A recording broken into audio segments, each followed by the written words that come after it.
శ్రీ జోడి ఆంజనేయ స్వామి దేవాలయం రాజన్న సిరిసిల్ల జిల్లాలోని అత్యంత ప్రసిద్ధి చెందిన ఆలయాలలో ఒకటి. రాజన్న సిరిసిల్ల జిల్లా అగ్రహారంలోని సంకట విమోచన భక్త వీరాంజనేయ స్వామి క్షేత్రంలో 2 రూపాల్లో స్వామి భక్తులకు దర్శనమిస్తారు. ఒకటి భక్తాంజనేయ స్వామిగా, వీరాంజనేయ స్వామి రూపంలో కనిపిస్తారు. 2 రూపాల్లో కనిపిస్తారు కాబట్టే దీన్ని జోడాంజనేయ స్వామి ఆలయంగా పిలుస్తారు.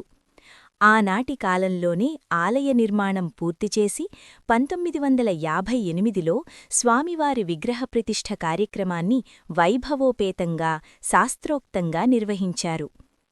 ఆలయ చరిత్ర. ఈ దేవాలయ చరిత్ర ప్రకారం ఇది 61 ఏళ్ల క్రితం నిర్మించబడింది. రాజగోపురాకు ముందు ప్రవేశద్వారం వద్ద హనుమన్ విగ్రహం ఉంది. ఇది సుమారు 20 అడుగుల ఎత్తైన రూపంలో ఉంటుంది.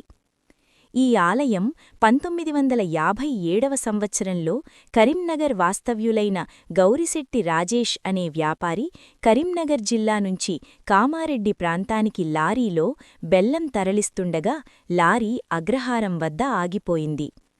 రాత్రికి అక్కడే నిద్రపోతున్న సమయంలో ఆంజనేయస్వామి కలలోకి వచ్చి పక్కనే ఉన్న పొదల్లో వెదికితే తాను కనిపిస్తానని చెప్పిన అదృశ్యమయ్యాడట.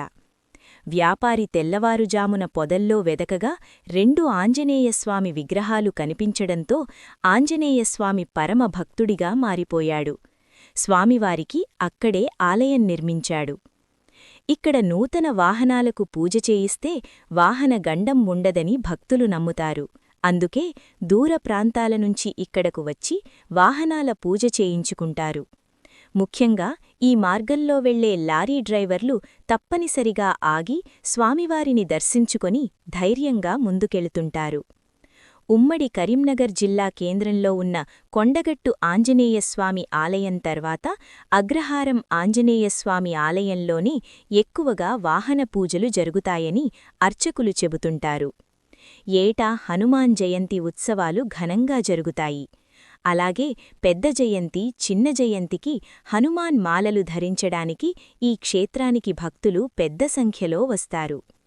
గ్రహదోషాలు, పీడలు తొలగాలంటే ఆంజనేయస్వామివారిని దర్శించుకొని పూజలు నిర్వహిస్తే సంపూర్ణ ఆరోగ్యంతో పాటు అష్టైశ్వర్యాలు సిద్ధిస్తాయని ప్రతీతి.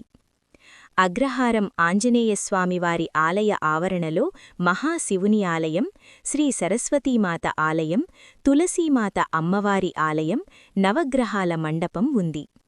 ప్రతిరోజు అంజనిపుత్రునికి ప్రత్యేక పూజా కార్యక్రమాలను నిర్వహిస్తున్నారు. మంగళ, శుక్ర, శనివారాల్లో అగ్రహారం ఆంజనేయస్వామివారి ఆలయానికి భక్తులు అధిక సంఖ్యలో వస్తుంటారు. ఈ వీడియో మీకు నచ్చిందా?